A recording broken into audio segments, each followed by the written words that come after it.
பலமுள்ள நகரமாம் இயேசுவண்டை பயமின்றி ஓடி நீ வந்திடுவாய்.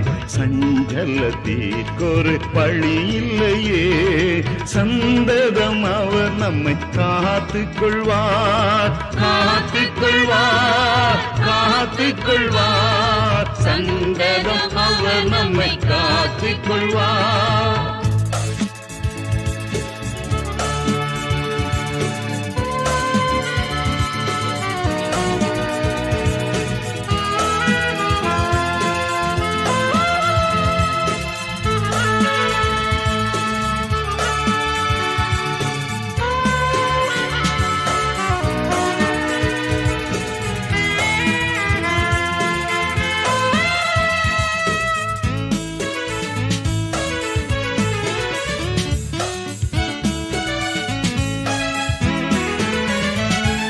கழுகு போல் பறந்து நீ உன்னதத்தில் வாழ்கின்ற ஜீவியம் வாங்கித்துக் கொள். காத்திருந்திடுகையில் ஈந்திடுவார் பெருக்கமுள்ள பெல்லன் மகளுக்கு, மகளுக்கு, மகளுக்கு. பெருக்கமுள்ள பெல்லன் மகளுக்கு.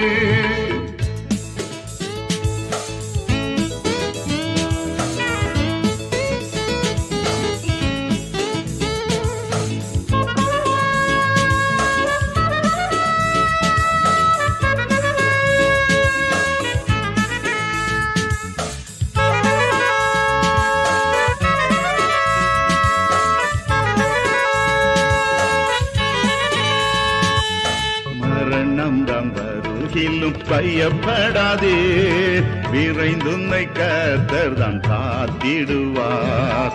யாதொன்றும் உன்னை பயப்படுத்த எங்கும் இல்லை என்று விசுவாசிப்பாய், விசுவாசிப்பாய், விசுவாசிப்பாய். எங்கும் இல்லை என்று விசுவாசிப்பாய்.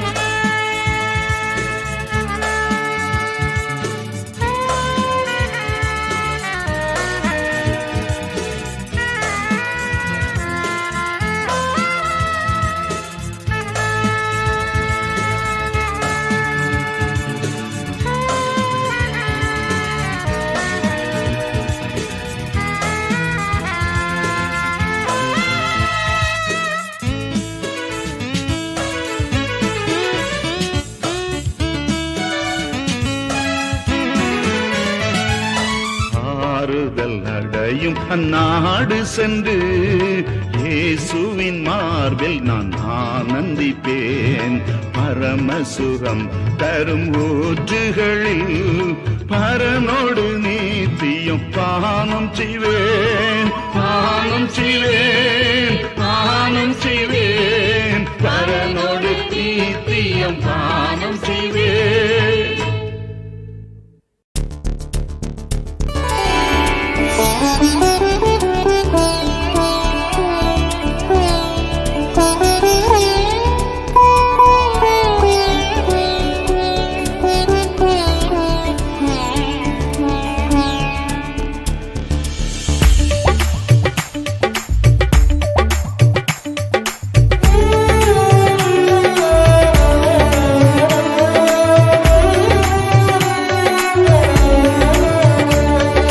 சத்தியமும் கிருபையும் வருக வருகவே, நன்மையும் மேன்மையும் தொடர்க தொடர்கவே. சத்தியமும் கிருபையும் வருக வருகவே, நன்மையும் மேன்மையும் தொடர்க தொடர்கவே. வலப்புறத்தில் மகிமை, இடப்புறத்தில் இனிமை. வலப்புறத்தில் மகிமை, இடப்புறத்தில் இனிமை. வருக வருகவே, ஆமென். வருக வருகவே, வருக வருகவே, ஆமென். வருக வருகவே. மேகம் வருகிறது, அக்கினி வருகிறது, மகிமை வருகிறது எங்கள் மேல். மேகம் வருகிறது, அக்கினி வருகிறது, மகிமை வருகிறது எங்கள் மேல். வருக வருகவே, ஆமென். வருக வருகவே, வருக வருகவே, ஆமென். வருக வருகவே.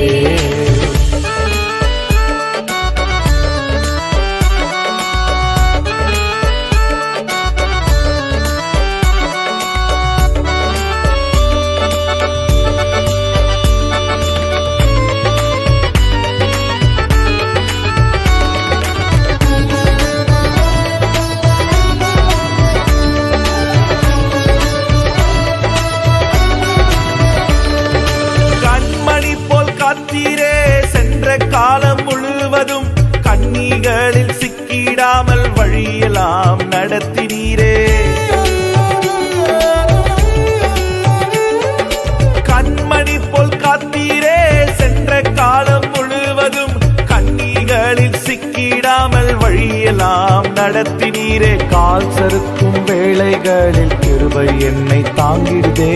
கால் சறுக்கும் வேளைகளில் கிருபை என்னை தாங்கிடுதே. ஜெயத்தின் பாதையிலே நடத்தி செல்லுமே, ஜெயத்தின் பாதையிலே நடத்தி செல்லுமே.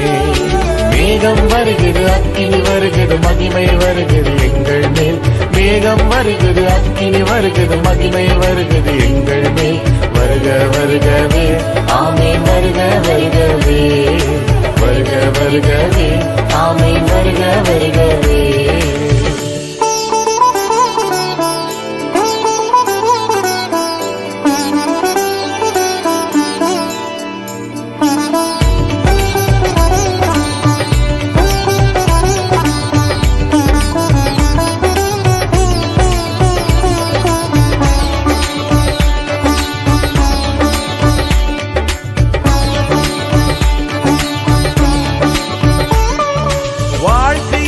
கடலிலே புயலும் காற்றும் வீசவே எந்தன் படகு அமிழ்ந்திடாமல் அற்புதங்கள் செய்திரே.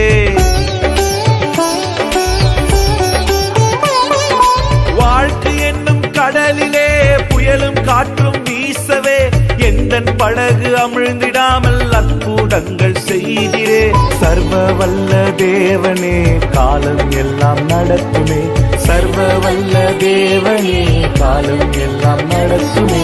சமாதான வழியில் என்னை கொண்டு செல்லுமே, சமாதான வழியில் என்னை கொண்டு செல்லுமே.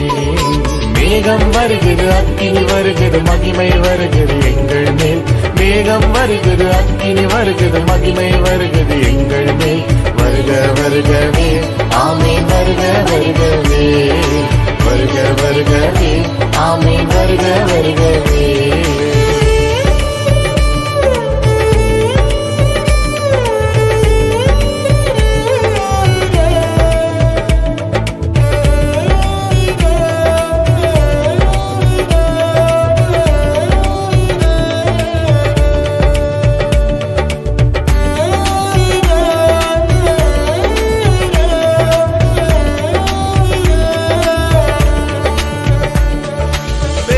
காரியம் செய்திடுவேன் பெரியவராம் தேவனால். ஆவி பேலன் செயல்படுத்தி அக்கினியாய் வாடுவேன். பெரிய காரியம் செய்திடுவேன் பெரியவராம் தேவனால். ஆவி பேலன் செயல்படுத்தி அக்கினியாய் வாழுவேன். ஆயிரம் ஆயிரம் ஆத்துமாக்கள் அன்பரண்டை சேர்த்திடவே, ஆயிரம் ஆயிரம் ஆத்துமாக்கள் அன்பரண்டை சேர்த்திடவே. எலியாவின் ஆவியோடு ஒளி வீசுவே, எலியாவின் ஆவியோடு ஒளி வீசுவே. மேகம் வருகிறது, அக்கினி வருகிறது, மகிமை வருகிறது எங்கள் மேல். மேகம் வருகிறது, அக்கினி வருகிறது, மகிமை வருகிறது எங்கள் மேல். வருக வருகவே, ஆமென் வருக வருகவே, வருக வருகவே, ஆமென் வருக வருகவே.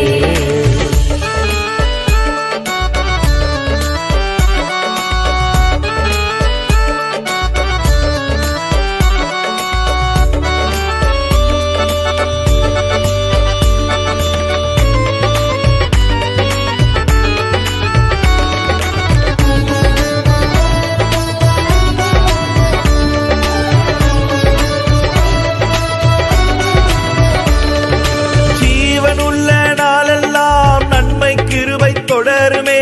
கர்த்தர் எந்தன் மெய்ப்பராய் எனக்கு முன்னே செல்கிறார். ஜீவன் உள்ள நாளெல்லாம் நன்மை கிருபை தொடருமே. கர்த்தர் எந்தன் மெய்ப்பராய் எனக்கு முன்னே செல்கிறார். ஆத்துமாவை தேற்றுவார், ஆவி வரம் தந்திடுவார். ஆத்துமாவை தேற்றுவார், ஆவி வரம் தந்திடுவார். தேவகரம் உறுதியாய் பற்றிடுவேனே, தேவகரம் உறுதியாய் பற்றிடுவேனே. மேகம் வருகிறது, அக்கினி வருகிறது, மகிமை வருகிறது எங்கள் மேல். மேகம் வருகிறது, அக்கினி வருகிறது, மகிமை வருகிறது எங்கள் மேல். வருக வருகவே, ஆமென் வருக வருகவே, வருக வருகவே, ஆமென் வருக வருகவே, வருக வருகவே, ஆமென் வருக வருகவே, வருக வருகவே, ஆமென் வருக வருகவே.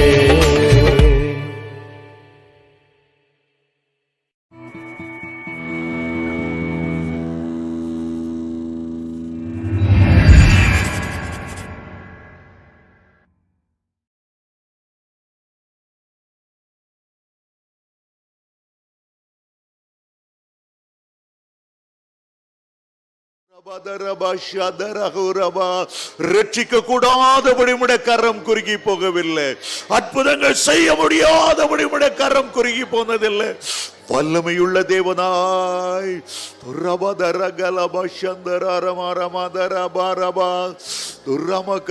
விடுவிக்க வல்லமையுள்ளவர், ரட்சிக்க வல்லமையுள்ளவர், தெய்வீக சுகத்தை தர வல்லமையுள்ளவர், காயங்களை ஆற்ற வல்லமையுள்ளவர், எல்லா பிரச்சனைகளையும் மாற்ற வல்லமையுள்ளவர், எல்லா கடன் பிரச்சனைகளை நீக்க வல்லமையுள்ளவர், திறந்த வாசலை ஒருவனும் பூட்ட முடியாதபடி திறக்க வல்லமையுள்ளவர். நீர் வல்லமையுள்ளவர், நீர் வல்லமையுள்ளவர், நீர் வல்லமையுள்ளவர். ஒவ்வொரு மேலும் வல்லமை இறங்கி வருகிறக்காய் நன்றி அப்பா. தகப்பனே, உம்முடைய பிள்ளைகள் உம்மை அன்போடு தேடி வந்திருக்கிறார்கள்.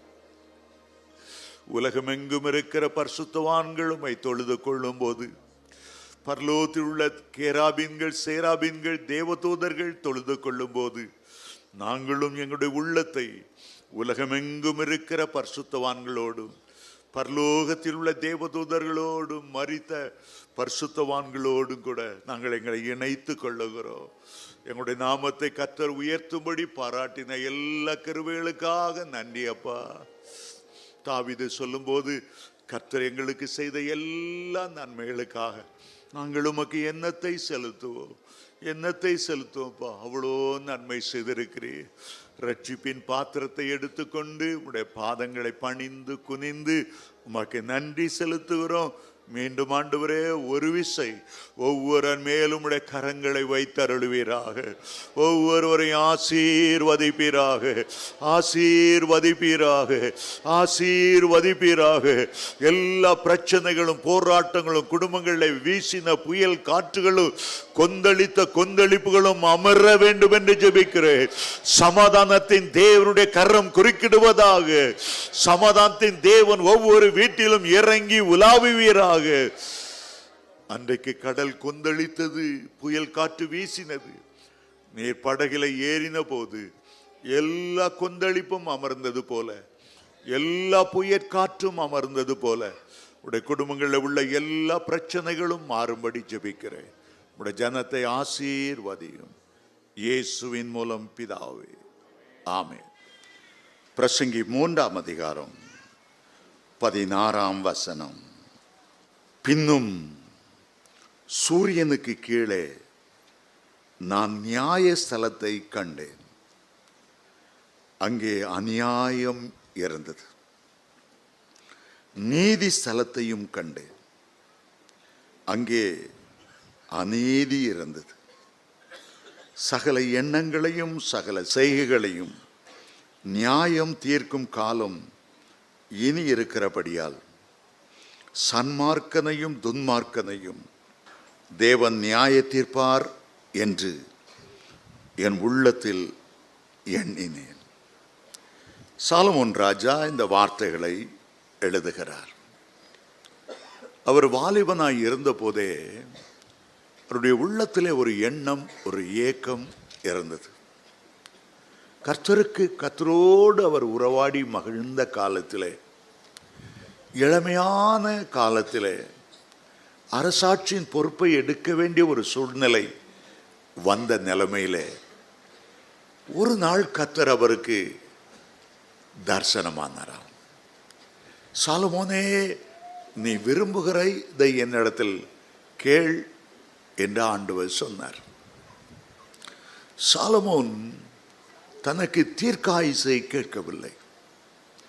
தன்னுடைய எதிரிகளை எல்லாம் வென்று வெற்றி சிறக்கக்கூடிய பலத்தை கேட்கவில்லை.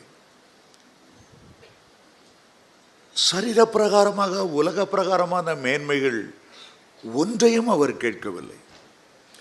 அவர் கேட்ட ஒரே ஒரு காரியம், 1 ராஜாக்களின் புஸ்தகம் 3ஆம் அதிகாரம் 9ஆம் வசனத்திலே, உம்முடைய ஜனங்களை நியாயம் விசாரிக்க, நன்மை தீமை இன்னதென்று வகையறுக்க அடியேனுக்கு ஞானமுள்ள இருதயத்தை தந்தருளும் என்று கேட்டார்.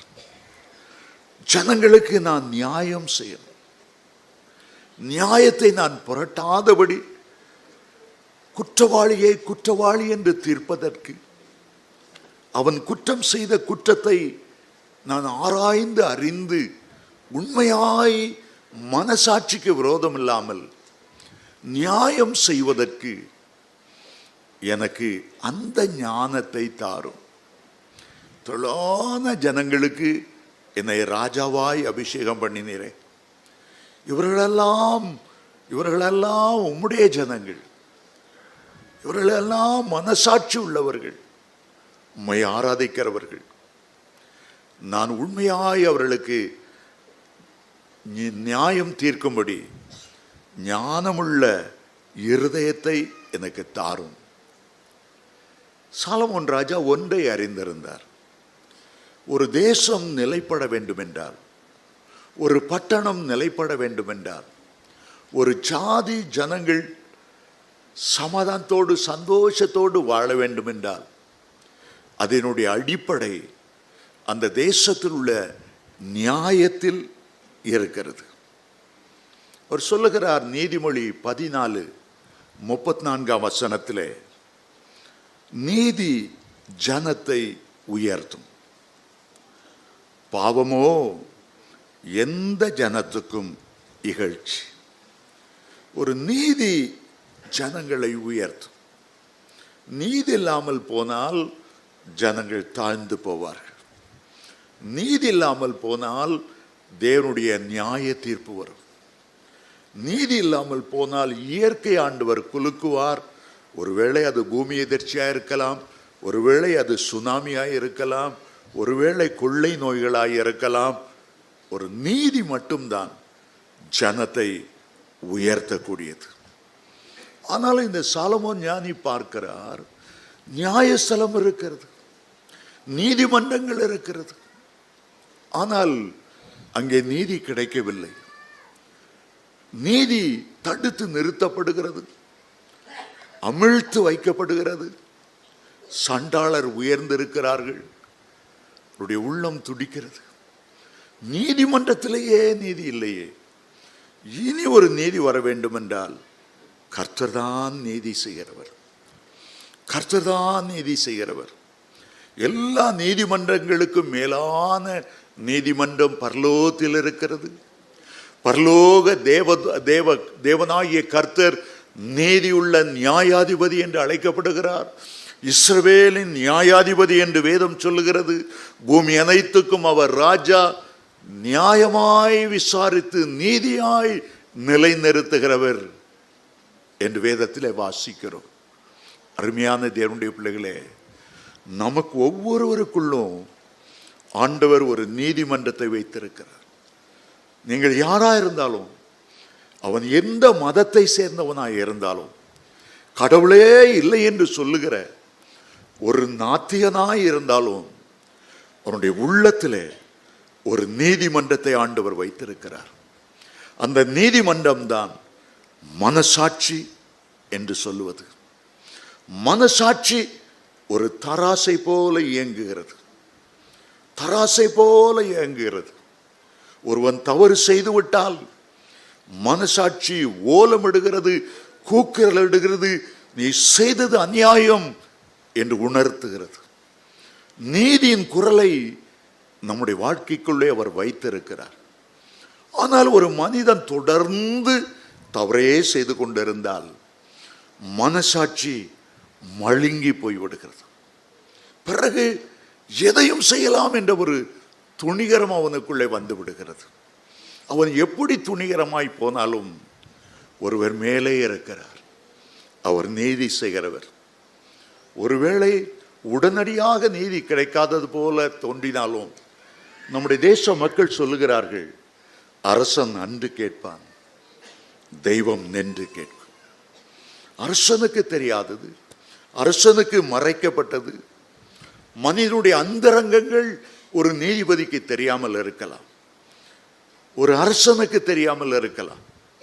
ஆனால் மேலே ஒருவர் இருக்கிறார். அவர் நியாயமாய் நியாயம் விசாரிக்கிற தேவர். அவரை குறித்து ஆபிரகாம் சொல்லும்போது ஒரு அருமையான வார்த்தையை ஆதியாகமம் 18:25 சொன்னார்.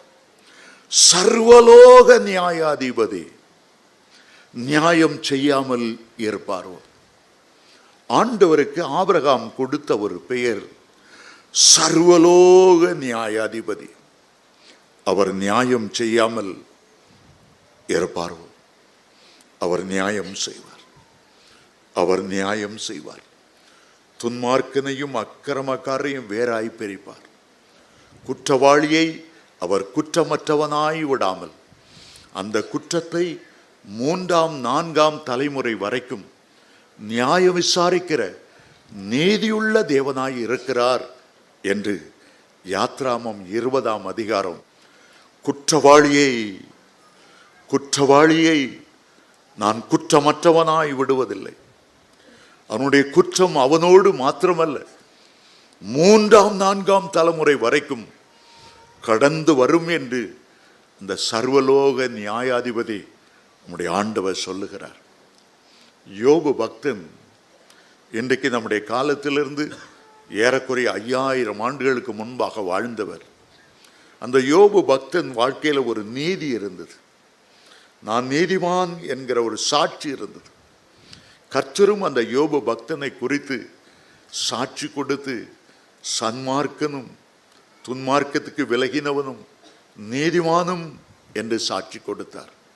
அவர் தன்னுடைய புத்தகத்தில் எழுதும்போது 9ஆம் அதிகாரம் 24ஆம் வசனம் சொல்லுகிறது, உலகம் துன்மார்க்கர் கையிலே விடப்பட்டிருக்கிறது, அதில் உள்ள நியாயாதிபதிகள் முகத்தை மூடி போடுகிறார்கள்.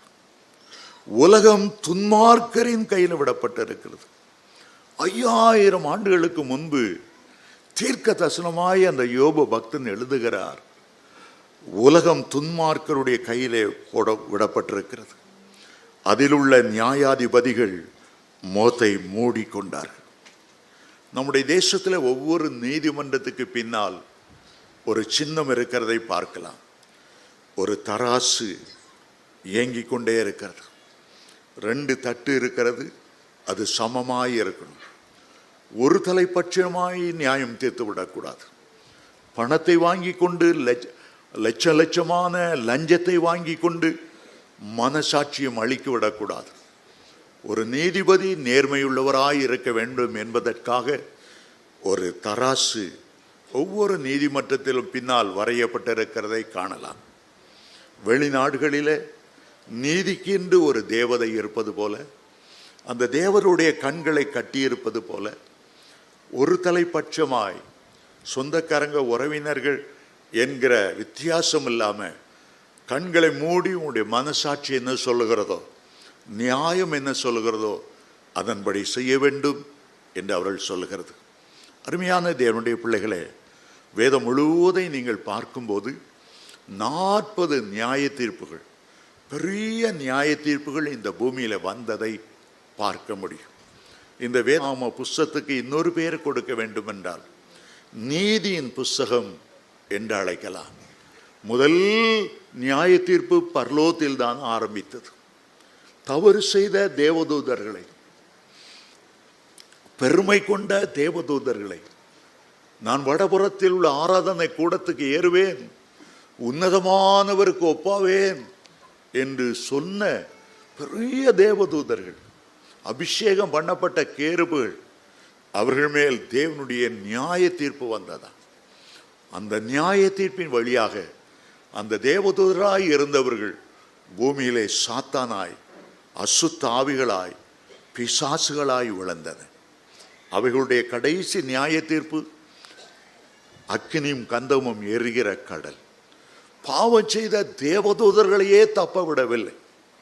அப்படி என்றால் சாதாரண மனிதன், நாசியிலே சுவாசம் உள்ளவன், அவருடைய நியாய தீர்ப்புக்கு முன்பாக எப்படி நிற்க முடியும்? ஆரம்பமும் ஒரு நியாய தீர்ப்பில் ஆரம்பித்தது. முடிவை பார்க்கும்போது வெளிப்படுத்தல் 20:11-15 வரை வாசித்தால் கடைசி நியாய தீர்ப்பு வெள்ளை சிங்காசன நியாய தீர்ப்பு. இந்த பூமியில பிறந்தவன் சிறியவனாயிருக்கட்டும் பெரியவனாயிருக்கட்டும் அந்த சிங்காசனத்துக்கு முன்பாக நின்றே ஆக வேண்டும்.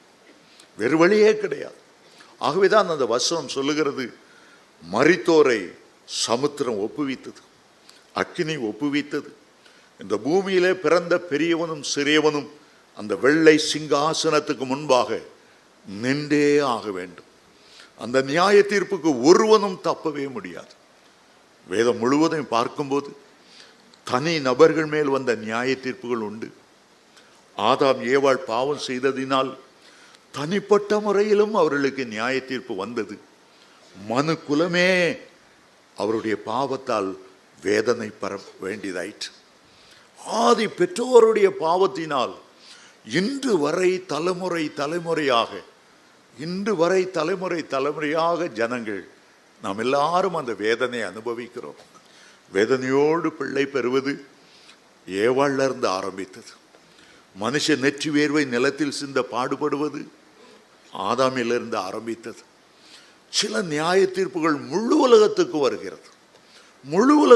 வருகிறது. நோவா காலத்து நியாய தீர்ப்பு, ஜனங்கள் ஆணோடு ஆணும் பெண்ணோடு பெண்ணும் புசித்தும் குடித்தும் அவருடைய அக்கிரமங்கள் மிகுதியாய் இருந்தபடியால் முழு உலகத்தையும் அழிக்கும்படியான நியாய தீர்ப்பு வந்தது. சில பட்டணங்கள் மேல் தேவனுடைய நியாய தீர்ப்பு வருகின்றன.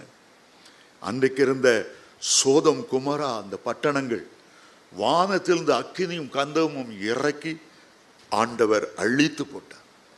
கப்பர்நகூம் இன்றைக்கு இருந்த இடம் தெரியாமல் போய்விட்டது. ஆண்டவர் சொன்னார், வான பரியந்தம் உயர்த்தப்பட்ட கப்பர்நகூமே, நீ பாதாள பரியந்தம் தாழ்த்தப்படுவாய். தேவனுடைய நியாய தீர்ப்பு வந்தது. அதுபோல சீதோம் தீரு என்ற பட்டணங்கள் மேல் இன்றைக்கு அந்த பட்டணங்கள் இல்லை. கப்பர்நகூம் இன்றைக்கு இல்லை. கடல் வந்து அதை அப்படியே அழித்து சில கட்டடத்தின் சில பகுதிகள் தான் நொறுங்கி கீழே கிடக்கிறதை பார்க்க முடியுமே தவிர ஒரு ஜனங்களும் அங்கே குடியிருப்பதில்லை. அநேக பட்டணங்கள் பாவத்தின் விளைவாக இருந்த இடம் தெரியாமல் போய்விட்டது. காரணம் என்னவென்றால் தேவன் நீதியுள்ள தேவன். சிலவெள்ள உடனடியாக நீதி நியாயம் புரட்டப்பட்டு விட்டது என்று நாம் எண்ணிக்கொள்ளலாம். ஆண்டவர் சில நேரம் நம்ம கல்யாண வீடுகள்லாம் எங்கள் ஊரில் வந்தால் சில ஆடுகளை வாங்கி ஒரு மாதத்துக்கு முன்னாலே வீட்டில் கட்டி வச்சு நல்ல கொழுக்க சாப்பாடு கொடுப்பாங்க. எதுக்குன்னா கல்யாணத்தை அன்னைக்கு வெட்டும்போது கூட ஒரு 2 கிலோ கறி கூட கிடைக்குங்கிறதுக்காக கொழுக்க வச்சுட்டு அதுக்கு பிறகுதான் அந்த ஆட்டை வெட்டுவாங்க. அதே போல் சிலரை கொழுக்க வைக்கிறார் ஆண்டவர் கொழுக்க வச்சாலும் நியாய தீர்ப்பு தான். நியாய தீர்ப்பு அது எளியவனை விடாது, பணக்காரனை விடாது, செல்வந்தனை விடாது. சங்கீதக்காரன் 2ஆம் அதிகாரம் 10ஆம் வசனத்தில் அவர் சொல்லுகிறார், இப்பொழுதும் ராஜாக்களே உணர்வடையுங்கள், பூமியின் நியாயாதிபதிகளே எச்சரிக்கையாயிருங்கள். ஆண்டவர் நீதிபதிகளுக்கு நியாயாதிபதிகளுக்கு சொல்லுகிறார், எச்சரிக்கையாயிரு. பூமி அரசாளுகிற ராஜாக்களை பார்த்து, இப்பொழுதும் ராஜாக்களே உணர்வடையுங்கள். ஒரு இன்ஜினியர் நல்ல கவர்மெண்ட் போஸ்ட்ல இருந்தார், உயர்ந்த நிலைமையில் இருந்தார், நல்ல ஒரு கிறிஸ்தவர், ஞாயிற்றுக்கிழமை ஆராதனைக்கு வருகிறவர். திடீரென்று அவர் மேல பொறாமப்பட்டு 2-3 பேர் அவரை கீழே இறக்கணும்ட்டு இல்லாத கேஸுகள் கொடுத்தார்கள். டிசிப்ளினரி ஆக்ஷன் அவர் மேல் வந்தது. குற்றச்சாட்டை வாசித்து பார்க்கிறார், ஒன்றுமே அவர் செய்யாத காரியங்கள். அவர் உடனடியாக சஸ்பெண்ட் பண்ணார்கள். பதவி நீக்கம் செய்ய போகிறதாக வந்தது. இவர் மேல கோர்ட்லேயும் கேஸ் நடந்தது. அவர் பார்க்குற ஊழியக்காரங்களிடத்துல எல்லாம், பிரதர் எனக்கா ஜெபம் பண்ணிக்கொள்ளுங்க. சபையில் உள்ள எல்லா ஜெப வீரர்களும் அவருக்காக ஜெபம் பண்ணினார்கள். என்றால் எல்லாருக்கும் தெரியும் அவர் நீதிமான், எல்லாருக்கும் தெரியும் அவருடைய கைகள் சுத்தமானது, எல்லாருக்கும் தெரியும் அவர் ஒரு குற்றமும் செய்யவில்லை என்று. ஆனால் அவரை பதவி நீக்கம் செய்துவிட்டு சிலர் அந்த பதவியை பிடித்து கொள்ள வேண்டும் என்று சதி செய்திருந்தார்கள். 3 பேர் அவருக்கு விரோதமாக கள்ள சாட்சியாக சொல்லும்படி நியமிக்கப்பட்டிருந்தார்கள். நியாய தீர்ப்பின் கடைசி நாள் வந்தது. எல்லாரும் ஜெபம் பண்ணி கொண்டிருந்தார்கள். எத்தனை மணிக்கு நியாய தீர்ப்பை கொடுக்கிறார்கள். ஆகவே எல்லாரும் சொன்னாங்க, லஞ்சம் வாங்கி அந்த நியாயாதிபதி நியாயத்தை புரட்டக்கூடாது, நீதி செய்யணும், நீதி செய்யணும், நீதி செய்யணும். கோர்ட்டில் அந்த இன்ஜினியர் வந்து அந்த கூண்டில் நின்றார். வக்கீல்கள் எல்லாம் வந்துட்டாங்க. 3 சாட்சிக்காக எதிர்பார்த்து கொண்டு இருந்தாங்க. நேரம் கடந்து கொண்டே வருகிறது. நியாய தீர்ப்பு கொடுக்க வேண்டிய நேரம் வருகிறது. அந்த 3 கள்ள சாட்சி சொல்ல வந்தவங்க கோர்ட்டுக்கு வராதனால தாமதித்து கொண்டே இருந்தார்கள். திடீரென்று ஒரு போலீஸ்காரர் வந்தார்.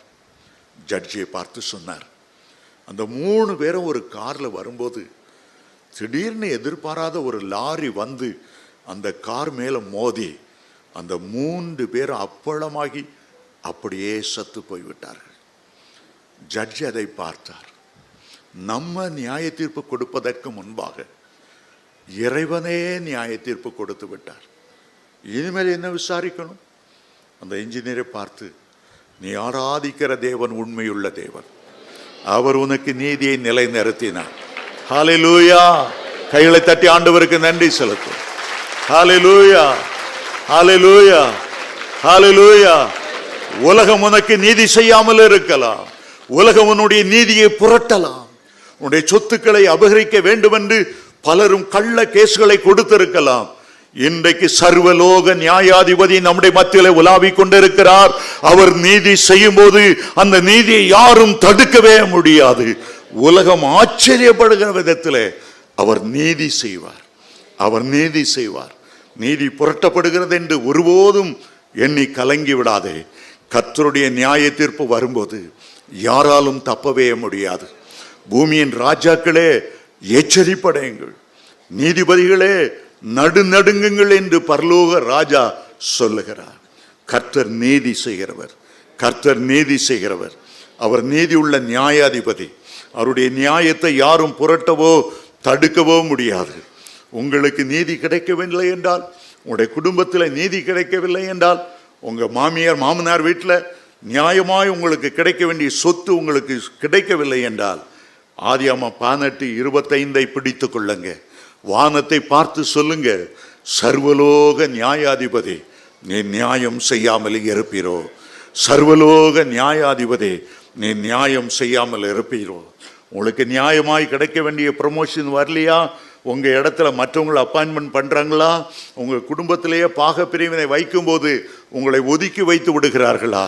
பரலோகத்தை பார்த்து சொல்லுங்க, நீர்தான் என்னுடைய நியாயாதிபதி, நீர்தான் எனக்கு நியாயம் செய்கிறவர். ஆபிரகாம் ஆண்டவரை பார்த்து உரிமையோடு கேட்டார், சர்வலோக நியாயாதிபதி நீர் நியாயம் செய்யாமல் இருப்பீரோ, நீர் இருப்பீரோ, நீ இருப்பீரோ. வெளிப்படுத்தல் 2:21 சொல்லுகிறார், அவள் மனம் திரும்பும்படி அவளுக்கு நான் தவணை கொடுத்தேன். அவள் மனம் திரும்பும்படி நான் அவளுக்கு தருணம் கொடுத்தேன், தவணை கொடுத்தேன். அவள் தன் வேசி மார்க்கத்தை விட்டு மனம் திரும்பவில்லை. ஆகவே அவள் ஆண்டவர் சொல்லுகிறார், இந்த வசனம் ஒரு பயங்கரமான வசனம், ஆகவே நான் அவளை கட்டில் கிடையாக்குவேன், அவருடைய பிள்ளைகளை கொல்லவே கொல்லுவேன். உள்ளந்திரியங்களை ஆராய்ந்து பார்க்கிறவர், அவர் நீதி உள்ளவர் என்று நிலைநாட்டுவேன். எவ்வளோ ஒரு பயங்கரமான ஒரு காரியம். அருமையான தேவனுடைய பிள்ளைகளே, இந்த வேத புத்தகம் கர்த்தருடைய நீதி நியாயங்களை சொல்லுகிற ஒரு புத்தகம். இஸ்ரவேலருக்கு பல நியாய தீர்ப்புகள் வந்தது. எகிப்திலே 430 வருடங்கள் தங்கியிருக்க வேண்டியதாயிற்று. 400 வருஷங்கள் அடிமைகளாக இருந்தார். காரணம் என்ன? காரணம் என்ன? ஒரு ஆகார் என்ற எகிப்து பெண்ணுக்கு, ஒரு அடிமை பெண்ணுக்கு செய்த அநியாயம் தேவனுடைய சமூகத்தில் கேட்டது. தேவனுடைய பிள்ளைகளுக்கு மாத்திரமல்ல, நம்முடைய மிருக ஜீவன்களுக்கு, நம்முடைய வீட்டில் வேலை செய்கிறவர்களுக்கு நாம் செய்கிற அநியாயத்தையும் அவர் கேட்டுக்கொண்டே இருப்பார். உங்களுடைய வீட்டின் வாசற்படியிலே ஒரு லாசரு போல ஒருவன் படுத்து கிடந்தாலும் அவனுடைய நீதியை ஆண்டவர் கேட்டுக்கொண்டே இருப்பார். ஆகாருக்கு பிள்ளை கொடுத்தது ஆபிரகாம். பெரிய செல்வசீமா, தொழான வெள்ளி பொண்ணு உடையவர், ஏராளமான வேலைக்காரர். அவர் தங்கி போன இடங்களில் பூமி அதை தாங்க கூடாததா இருந்தது. அவளுக்கு ஒரு பிள்ளை பிறந்தார். 10 மாதம் ஆபிரகாமுக்காக சுமந்த அந்த பெண் ஒரு அடிமை பெண் தான். அவள் விருப்பப்பட்டு ஆபிரகாமை திருமணம் செய்யவில்லை. அவளுடைய மனைவியே வந்து அவளை ஆபிரகாமுக்கு கொடுத்தார். ஆனால் அவளுக்கு ஒரு அநீதி. அவளை வீட்டை விட்டு ஆகாரை துரத்தும் போது சாராள் கையில் ஒரு 5 பைசா கொடுக்கல.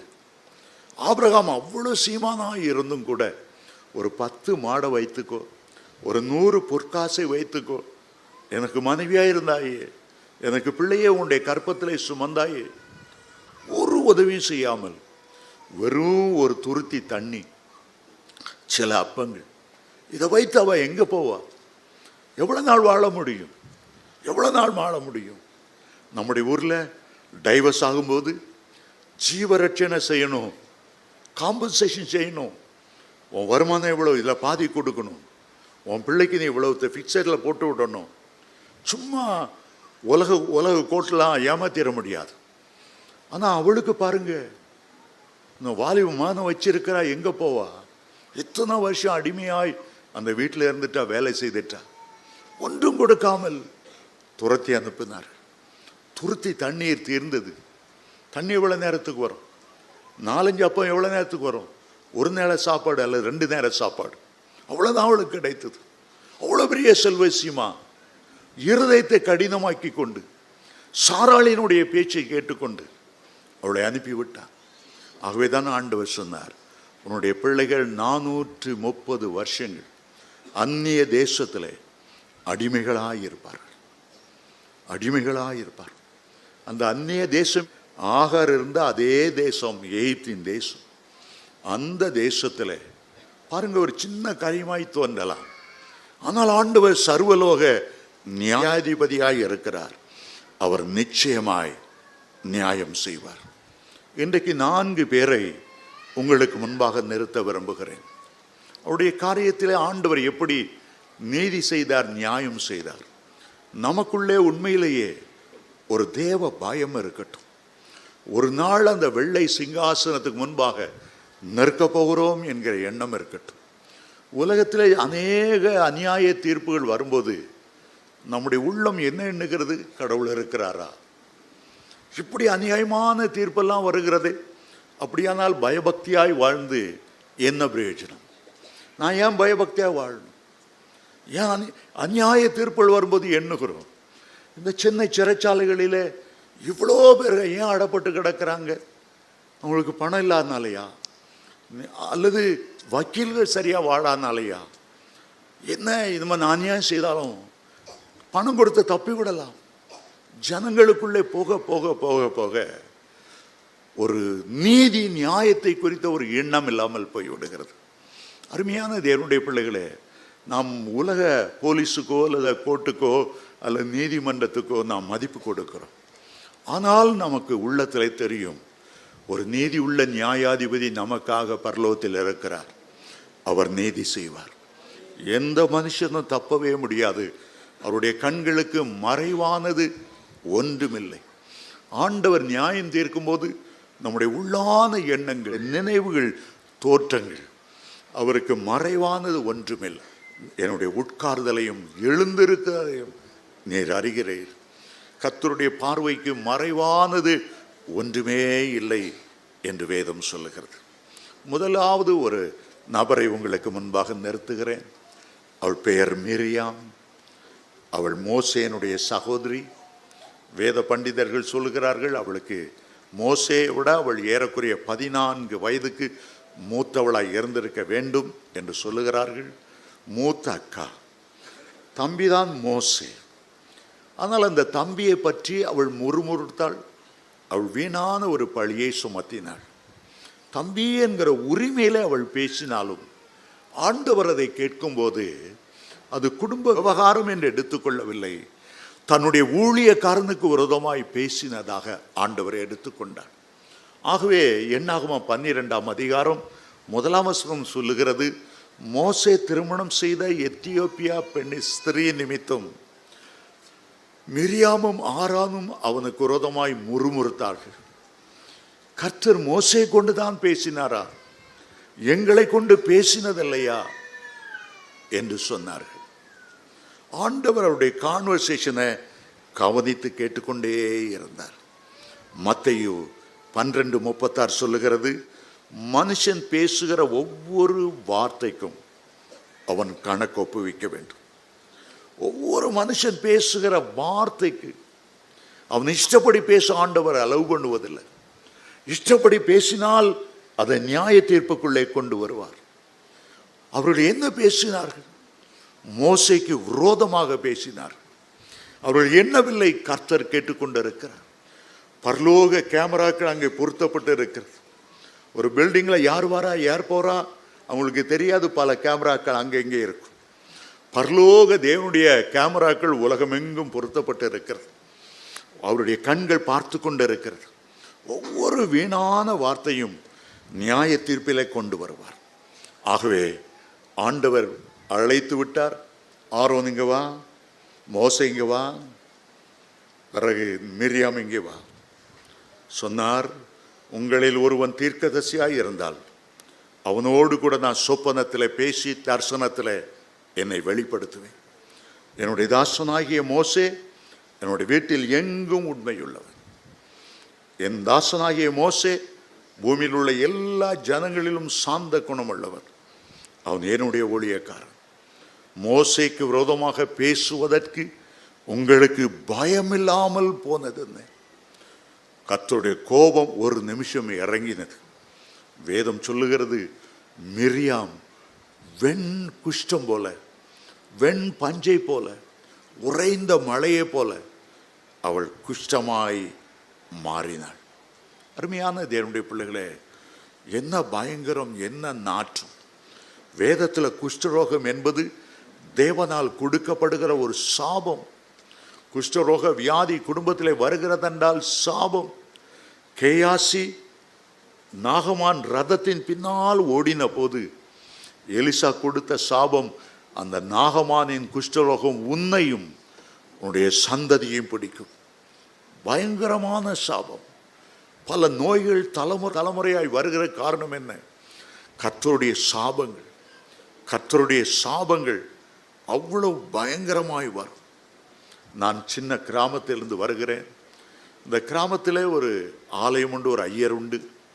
அவர் மேலே நிறைய குற்றச்சாட்டு. சர்ச்சில் பால் மாவு திருடி வித்துட்டாரு, ஏழைகளுக்கு வருகிற பாமாயில வித்துட்டாரு. ரொம்ப அவர் மேலே ஏகப்பட்ட குற்றச்சாட்டு. ஒரு நாள் பார்க்கிறேன், அவருடைய சர்ச்சை சுற்றி, அவர் வீட்டை சுற்றிலும் ஒரு கழுதை மேலே ஒரு போர்டு, இவர்தான் எங்கள் ரெவரண்ட், இவர்தான் எங்கள் ஐயர். கழுதை மேலே ஒரு போர்டு. அந்த அந்த அந்த கழுதையை சுற்றி சுற்றி சுற்றி அந்த ஐயர் பங்களா சர்ச்சுக்கு முன்னால் சுற்றி அடின்னு அடிக்கிறாங்க. ஐயருக்கு அடி கொடுக்குற மாதிரி. ஆண்டவர் அதை பார்த்தார். ஆண்டவர் அதை பார்த்தார். நானும் அதை பார்த்தேன். ஒரு பெரிய கஷ்டம். அதை செய்தவருடைய மகன் ஒரு ஸ்கூலில் வாத்தியார், எனக்கு 5ஆம் கிளாஸில் ஆசிரியராக இருந்தவர். அது நடந்த ஒரு சில நாட்களுக்குள் தண்ணீர் இறைக்கும்போது அந்த தலா மரம் அப்படியே உடைந்து கிணத்துக்குள்ளே விழுந்தார். அப்படியே செத்தார். மூளை முகம் எல்லாம் சிதைந்து போனது. தாங்க முடியல, தாங்க முடியல. நான் ரொம்ப அவரை நேசிப்பேன். அதனால் அவருடைய அடக்கத்துக்கு போனேன். சிதைந்து போய் இருந்தது. ஊர் மக்கள் என்ன சொன்னாங்க தெரியுமா? கர்த்தரால் அபிஷேகம் பண்ணப்பட்டவருக்கு விரோதமா உங்க ஏன் நாக்க சுழட்டினாங்க? இப்போ கர்த்தருடைய நியாய தீர்ப்பு வந்துட்டு. அவருடைய மனைவி அப்போதான் திருமணமாகி 6 மாதம் வயிற்றில் குழந்தை, முதல் குழந்தை. 6 மாதத்துல அப்படி ஒரு அகோரம் மாறணும். அவ்வளோதான். அதோடு அந்த ரெவரன் மேலே போட்ட கேஸை உடனே வாபஸ் வாங்கினார். இன்னைக்கு அந்த குடும்பம் சீரழிஞ்சு போனது. ஒரு பெரிய செல்வந்தன், ஒரு பெரிய மெர்ச்சன்ட், துணி வியாபாரி, ஒரு நிறைய ஷோரூம்லாம் வைத்திருக்கிறவர் நொறுங்கி போனது.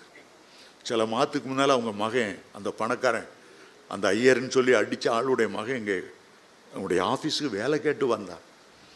அவ்வளோ ஒன்றத நிலையில் இருந்தமே, ஃபுல் தண்ணி அழுக்கி ஷேட்டை போட்டு ஒரு பண்ணி சேத்துல புரண்டு வந்த மாதிரி வந்து, எனக்கு ஒரு வாட்ச்மேன் விலையாவது கொடுங்க, எனக்கு பசியாக இருக்கு. அவ்வளோ கோடீஸ்வரன். ஆண்டவருடைய நியாய தீர்ப்பு வந்த போது தேவனுடைய ஊழியக்கார மேலே தவறோ சரியோ அதை நியாயம் விசாரிக்கிறவர் கர்த்தர். அவனை அபிஷேகம் பண்ணப்பட்டவனுக்கு விரோதமாக பேசிட்டு நியாய தீர்ப்படையாம தண்டனைக்கு தப்பி போகவே முடியாது. அருமையான தேவனுடைய பிள்ளைகளே, தேவனுக்கு பயந்துருங்க, தேவனுடைய நியாய தீர்ப்புக்கு பயந்துருங்க. ஆகவே தான் தாவீது ஜெபம் பண்ணும்போது சொன்னார், என்னுடைய வாயின் வார்த்தைகள், என்னுடைய இருதயத்தின் தியானங்கள் உமக்கு முன்பாக பிரீதியாய் இருப்பதாக. என் வாய்க்கு காவல் வையும் ஆண்டவரே, என் வாய்க்கு காவல் வையும் ஆண்டவரே. அவர் கெஞ்சி ஜெபம் பண்ணார். மற்றவங்களை பற்றி இல்லாத பொல்லாதெல்லாம் பேசும்போது கர்த்தர் கவனித்து கொண்டே இருக்கிறார், பட்டயத்தை கற்காக்கி கொண்டே இருக்கிறார். எந்த நேரம் உன் மேல நியாய தீர்ப்பின் பட்டயம் விழுமென்று தெரியாது, ஆகவே ஜாக்கிரதையாயிருங்கள் என்று ஆண்டவர் சொல்லுகிறார். மிரியாம் மேல் ஒரு நியாய தீர்ப்பு. இரண்டாவதாக, சிம்சோன் தேவனால் அழைக்கப்பட்டவர் தான், பிறப்பதற்கு முன்பாகவே முன்குறிக்கப்பட்டவர் தான். அவர் மேல ஒரு விசேஷ அபிஷேகம் இருந்தது. எப்படியாவது பெலிஸ்தியரின் கைகளுக்கு இஸ்ரவேல் ஜனங்களை மீட்டெடுக்க வேண்டும் என்று கர்த்தர் அவனை தெரிந்து கொண்டிருந்தார். உன்னத பலன் அவர் மேல் இறங்கி கொண்டே இருந்தது. ஆனால் அவருக்குள்ளே ஒரு குறிப்பிட்ட பாவம், கண்களின் இச்சை அவரை பின்தொடர்ந்து வந்து கொண்டே இருந்தது. ஒரு பக்கம் நன்றாக கர்த்தருக்காக பெரிய காரியம் செய்கிறார். 300 நரிகளை பிடித்து அதை பெலிஸ்தியரின் வேளாண்மைக்குள்ளே அனுப்பி அவர்களெல்லாம் அழிக்கிறார். போய் பெலிஸ்தியரை சங்காரம் பண்ணிவிட்டு வருகிறார். காசா நகரத்து கதவுகளை அசைத்து பிடுங்கி தோள்களை தூக்கி வைத்து கொண்டு நடக்கிறார். சிங்கங்கள் அவருக்கு எதிர்கொண்டு போன போது வாயை கிழித்து ஒரு ஆட்டுக்குட்டியை கிழிக்கிறது போல கிழித்து எரிந்து விட்டு போகிறார். எல்லாம் நல்ல காரியம்தான். ஆனால் அவனுக்குள்ளே தேவனுக்கு பிரியமில்லாத ஒரு காரியம் தொடர்ந்து இருந்து கொண்டே இருந்தது. திம்னாத் என்ற ஊருக்கு போனான், வேசிகளை சந்தித்தான். ஒவ்வொரு வேசிகள் பின்னால் போய்கொண்டு இருந்தான். ஒன்றும் அவனுக்கு சம்பவிக்கவில்லை. இவ்வளோ தவறு செய்தும் கூட ஆண்டவர் தவணை கொடுத்து கொண்டே இருந்தார், தவணை கொடுத்து கொண்டே இருந்தார். நீடிய கயிறை விட்டு விட்டு விட்டு இன்னும் பார்ப்போம், இன்னும் பார்ப்போம், இன்னும் பார்ப்போம். ஒரு நாள் வந்தது, அவனை விட்டு தேவாவியானவர் விலகினார். தெலிலாள் என்ற பெண்ணோடு சோரா காத்தன் கரையிலே ஆண்டவர் தன்னை விட்டு விலகினதை அவன் அறியாமல் இருந்தார். உன்னத பலன் தன்மேல் இருக்கிறதாகவே அவன் எண்ணிக்கொண்டிருந்தார். ஆண்டவர் சில தவணைகளை தருகிறார். திடீரென்று ஆண்டவர் நியாய தீர்ப்பை செலுத்தி விடுவதில்லை. அந்த தவணை சில எச்சரிப்புகளாக வந்து கொண்டே இருக்கிறது. அவைகளை பயன்படுத்தி நம் வாழ்க்கையை சரி செய்து கொண்டால், ஆண்டவரே எனக்கு குறிப்பிட்ட பாவம் எனக்கு இருக்கிறது, ஏசாயா புலம்பினதை போல நான் அசுத்த உதடுகளுள்ள மனுஷன், எனக்கு கொஞ்சம் ரேடியேஷன் பிடிக்கணும், உள்ள கேன்சர் நோய் கேன்சர் கிருமிகள் இருக்கும் என்றால் அந்த ரேடியேஷன் அப்படியே பிடித்தால் அந்த கதிர்கள் வந்து அந்த விஷ கருமிகளை சுட்டரித்து கொண்டு போடும். ஹியூமா தெரப்பி என்று சொல்வார்கள். அதுபோல பரலோகத்திலிருந்து வருகிற அக்னியானவர், அக்னி அபிஷேகமானவர், ஆவியானவர், இந்த பகுதியில் உங்களுடைய ரேடியேஷன் வேணும், இந்த பகுதியில் அக்னி குறடுகள் வந்து என் நாவை தொடணும், எந்த பகுதியிலே உங்களுக்கு ஒரு வீழ்ச்சி ஏற்படுகிறது, எந்த நேரங்களில் கோபம் தாங்க முடியாமல் பொத்துக்கிட்டு வருகிறது, எந்த நேரங்களில் உன் கணவனை பார்த்தா ஒரு எரிச்சல் வருது, உன் மனைவியை பார்த்தா ஒரு எரிச்சல் வருது. இந்த எரிச்சலுக்கு ஒரு பரலோக தெரப்பி, ஹியூமா தெரப்பி மாதிரி கொடுத்து இந்த எரிச்சல் பகுதியில் கொஞ்சம் பிடியாண்டவரை அந்த பலிபீடத்தின் கொரடை கொண்டு வந்து தொடும். சரியாதுலேருந்து விடுதலை இல்லையா, 2 நாள் உபவாசத்துக்கு போங்க, 3 நாள் உபவாசத்துக்கு போங்க, எப்படியாவது அந்த பாவத்தை நீங்கள் ஜெயித்தே ஆகணும். சிம்சோன் அதை ஏனோ தானோ என்று கண் சாடையாய் விட்டதுனால ஒரு நாள் வந்தது, கிருபை அவனை விட்டு விலகினது. ஆவியானவர் அவனை விட்டு விலகினார். ஒரு சாதாரண மனுஷனிலும் சாதாரண மனுஷனாய் மாறிவிட்டான். இந்த பலத்தை இழந்து போனான், அபிஷேகத்தை இழந்து போனான், தேவனுடைய வல்லமையை இழந்து போனான். பெலிஸ்தியர் வந்து எந்த கண்கள் இச்சையால் நிரம்பி ஓடினதோ அந்த கண்களை அப்படியே நொங்க தோண்டி எடுக்கிற மாதிரி அந்த கண்களை வெளியே பிடுங்கினார். பயங்கரமான நியாயத்தில் கைகளில் வெண்களை விலங்கிட்டார்கள். அவனை வேடிக்கை பொருளாக குரங்காட்டி குரங்க வச்சு வேடிக்கை காட்டுவது போல ஒரு குரங்க மாதிரி அவனை வைத்து வேடிக்கை காட்ட ஆரம்பித்தார். எவ்வளவு பெரிய இஸ்ரவேலின் நியாயாதிபதி, எவ்வளவாய் ஆண்டவரால் சிநேகிக்கப்பட்டவர். அருமையான தேவனுடைய பிள்ளைகளே, ஆண்டவர்களை எவ்வளவு ஆசீர்வதித்தாலும் மனத்தாழ்மையோடு நடந்து உங்களுக்குள்ளே கிரீசுகிற அந்த பாவத்தை அகற்றி விடுங்க, பாவத்தை அகற்றி விடுங்க. இங்கே ஸ்டீஃபன் என்ற ஒரு அருமையான தம்பி, இந்து மார்க்கத்திலிருந்து புதிதாய் வந்தவர். ஆண்டவர் அவரை நேசித்து பேசும்போது சொன்னார், நான் உன்னை விட்டு விலக மாட்டேன், நான் எப்போதும் வாங்க கூட இருப்பேன். ஆனால் ஒன்றே ஒன்று, இந்த பாவத்துக்கு மட்டும் நீ ஜாக்கிரதையார். அந்த பாவம் வந்துட்டா உனக்கும் எனக்கும் தடுப்பு சுவராய் மாறிவிடும். ஆகவே சில பாவ பழக்க வழக்கங்கள், ஆண்டவருக்கு பிரியமில்லாத உறவு முறைகள் இருக்கும்போது நீ என்னுடைய பிரசன்னத்தையும் என்னுடைய ஆசீர்வாதத்தை நாடி அவைகள் எல்லாம் வேறாய் வைத்து விடு என்று சொன்னார். அருமையான தேவனுடைய பிள்ளைகளே, உங்களை நீங்களே ஆராய்ந்து பாருங்கள். இன்றைக்கு உங்களுடைய மனம் என்ன குறைவு வருகிறது, எந்த பகுதியில் உங்களுக்கு திரும்ப திரும்ப வீழ்ச்சி உண்டாகிறது, உங்களுடைய உள் மனம் உங்களுக்கு அருமையாய் உணர்த்தும். ஏனென்றால் மனசாட்சியே ஒரு நீதிமன்றமாக இருக்கிறது. சீர்படுத்தி கொள்ளுங்கள். மூன்றாவதாக இன்னொரு மனுஷனை உங்களுக்கு முன்பாக நிறுத்த விரும்புகிறேன். ஒரு பெரிய சாம்ராஜ்யத்தில் ஏறக்குறைய 127 தேசங்களை ஆண்ட பெல்ஷாத்சார் என்ற ஒரு ராஜா, பாபிலோனிய ராஜ்யத்தின் சாம்ராஜ்யத்தின் ராஜா. திடீரென்று அவன் மேல் நியாய தீர்ப்பு வந்தது. அவன் என்ன செய்தானா, ஒரு பெரிய விருந்து வைத்தான் தன்னுடைய பிரபுகளுக்கு. தானியேல் 5ஆம் அதிகாரம் 1ஆம் வசனத்தை வாசிக்கும் போது அவனுடைய மனைவிமார் வைப்பாட்டிகள் எல்லாரும் நல்லா குடித்து வெறித்து அந்த விருந்திலே, ராஜ விருந்திலே கலந்து கொண்டார்கள். 5ஆம் அதிகாரம் 2ஆம் வசனம் சொல்லுகிறது, அந்த குடி வெறியிலே அவன் புத்தி பேதலித்து எருசலேம் தேவாலயத்திலிருந்து கொண்டு வரப்பட்ட பாத்திரங்களை கொண்டு வாருங்கள் என்று சொல்லி பரிசுத்த பாத்திரங்களை, தேவனுக்கென்று பிரதிஷ்டை பண்ணப்பட்ட பாத்திரங்களை அவன் எடுத்து குடித்தான். அப்பொழுது நியாய தீர்ப்பு அவன் மேலே வந்தது. நியாய தீர்ப்பு அவன் மேல் வந்தது. ஒரு விரல் சுவரிலே தோன்றினது. மேனே மேனே தெக்கேல் பார்சின் என்று எழுதினது. ஒரு விரல் எழுதினது. எந்த விரல் நியாய பிரமாணத்தை கற்பலகையில எழுதி மனுமக்களுக்கு இது ஒரு நீதி நியாயம் செய்யக்கூடியது, இதை விட்டு பிறழக்கூடாது என்று கற்பாறையில எழுதினதோ அதே விரல் சுவரிலே எழுதினது. அதில் எழுதுனதுக்கு அர்த்தம் என்ன? தராசு. ஒவ்வொரு நீதிமன்றத்துக்கும் நீதிபதிக்கு பின்பாக இருக்கிற ஒரு தராசு. அல்ல, சொன்ன வார்த்தை இதுதான், நீ தராசிலே நெருக்கப்பட்டு குறைவுள்ளவனாய் காணப்பட்டாய், குற்றவாளியாய் காணப்பட்டாய். நீ ராஜாவாய் இருக்கலாம், ஒரு தேசத்தை நீ அரசாளலாம், உனக்கு பேர் புகழ இருக்கலாம், உன்னை பின்தொடர்ந்து லட்சக்கணக்கான பேர் வைக்கலாம். ஆனால் உனக்கு பின்னாலே ஒரு தராசு இருக்கிறது. தேவனுடைய தராசு. உன் மனசாட்சி ஒரு பக்கத்தில் வைக்கிறார், மறுபக்கத்தில் தேவனுடைய கட்டளைகளை வைக்கிறார், நிறுத்து பார்க்கிறார். உனக்கு பூமியிலே ஒரு வாழ்க்கை வாழும்படி ஒரு வாழ்க்கையை தந்தவர், உன்னுடைய நாசியிலே சுவாசத்தை தந்தவர், உன் இருதய துடிப்பை துடிக்கும்படி செய்து கொண்டிருக்கிறவர். அவர் நிறுத்து பார்க்கிறார், அவர் நிறுத்து பார்க்கிறார்.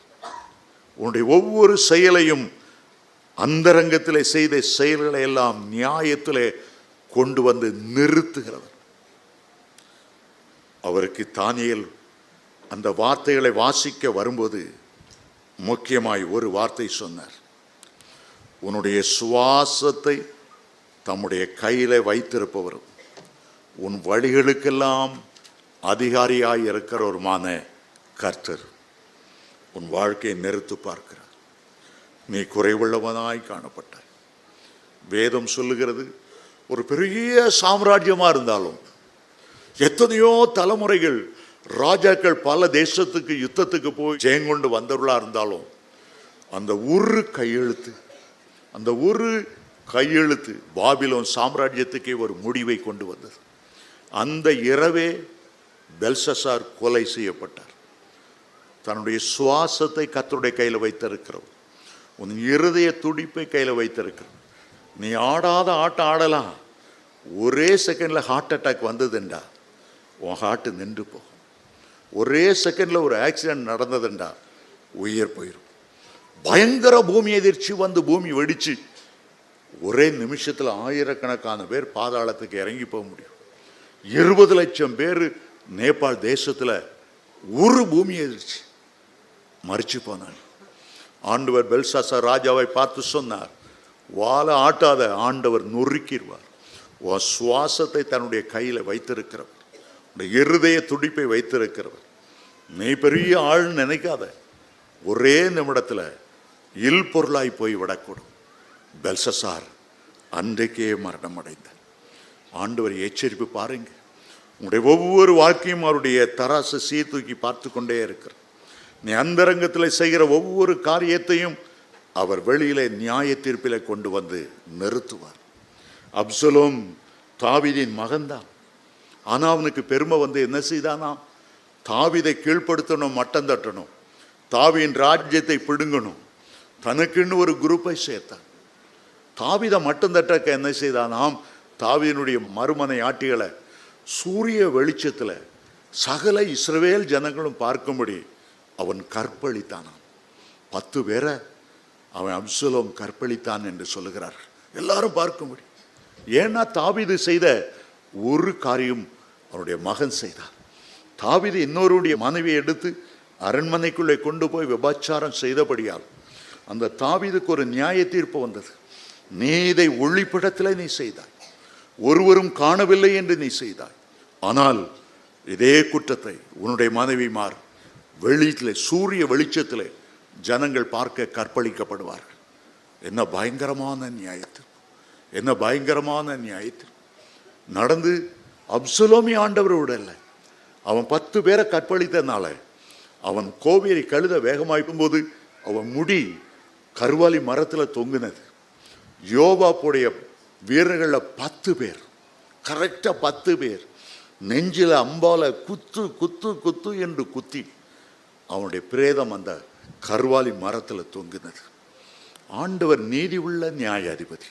அந்தரங்கத்தில் செய்துட்டு தப்பலாம் என்று எண்ணிட முடியாது. ஒவ்வொரு ஆண்டவருடைய சீக்கிரட் கேமரா ஒவ்வொரு நிமிடமும் உன்னை பார்த்து கொண்டே இருக்கிறது. எல்லா நியாய தீர்ப்புக்கு மேலான ஒரு நியாய தீர்ப்பு சிலுவையில் இயேசுவின் நியாய தீர்ப்பு. அங்கே மனு குலத்தினுடைய பாவங்களை பிதாவாகிய தேவன் நியாயம் தீர்த்தார். அதற்காகவே தன்னுடைய குமாரனை இந்த பூமிக்கு அனுப்பி கொடுத்தார். இயேசு கிறிஸ்து நம்மேல் வர வேண்டிய நியாய தீர்ப்பு எல்லாவற்றையும் அவர் தன்மேல சுமக்க வேண்டியதாயிற்று. ஆகவேதான் ஏசாயா 53:10 சொல்லுகிறது, தேவனோ அவரை நொறுக்க சித்தமாய் அவரை பாடுகட்குட்படுத்தினார் என்று வேதம் சொல்லுகிறது. ஏசாயா 53:5 வாசிக்கிறோம், நம்முடைய மீறல்கள் நிமித்தம் அவர் காயப்பட்டு நம்முடைய அக்கிரமங்களின் நிமித்தம் அவர் நொறுக்கப்பட்டார், நமக்கு சமாதானத்தை உண்டு பண்ணும் ஆக்கினை அவர் மேல் வந்தது. நானும் நீங்களும் அடைய வேண்டிய தண்டனையை அவர் தம்மேல சுமந்த போது அவருடைய முதுகெல்லாம் உளப்பட்ட நிலம் போல மாறினது. அவருடைய முகமெல்லாம் அந்த கேடு அடைந்தது. 1000 பேரிலும் 10000 பேரிலும் சிறந்தவரான இயேசு நமக்காக சிலுவையிலே தொங்கி நம்மேல் வரவேண்டிய ஆக்கினை, நம்மேல் வரவேண்டிய தண்டனை எல்லாவற்றையும் சிலுவையிலே சுமந்து தீர்த்திருக்கிறார். அவருடைய சிலுவை அண்டை வந்து, எனக்காக அல்லவா நான் அடிபட வேண்டிய இடத்தில் நியாயம், நான் நியாயம் தீர்க்கப்பட வேண்டிய இடத்தில் அல்லவா நீ நியாயம் தீர்க்கப்பட்டீர். என் பாவங்களை, என் அக்கிரமங்களை சுமந்திரே, என்னை பாவம் செய்யாதபடி, பாவ பழக்க வழக்கங்களை என்னை பின்தொடராதபடி தடுத்து நிறுத்தி எனக்கு உதவி செய்யும் ஆண்டவரே. கேட்கும்போது ஆண்டவர் நமக்கு உதவி செய்வார். சிலுவையிலே நீ வைத்து விட்ட பாவங்களை அவர் மன்னித்து மறந்து விடுகிறார். அதை எண்ணுவதும் இல்லை.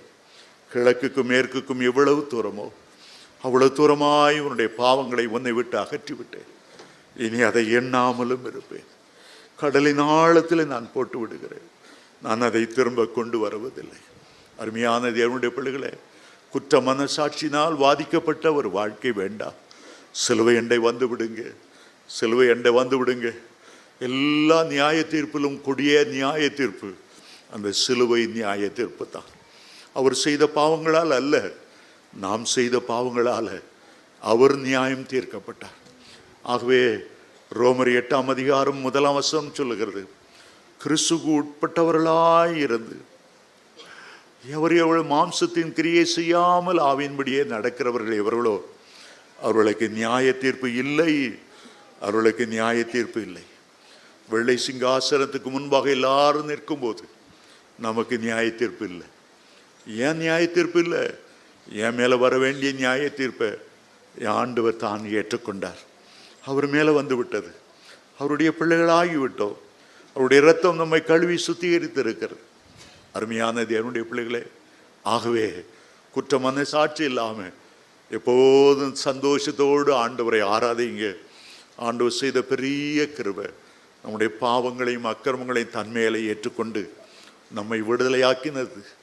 ஒவ்வொரு நாளும் நம்மை ஆராய்ந்து பார்ப்போம்.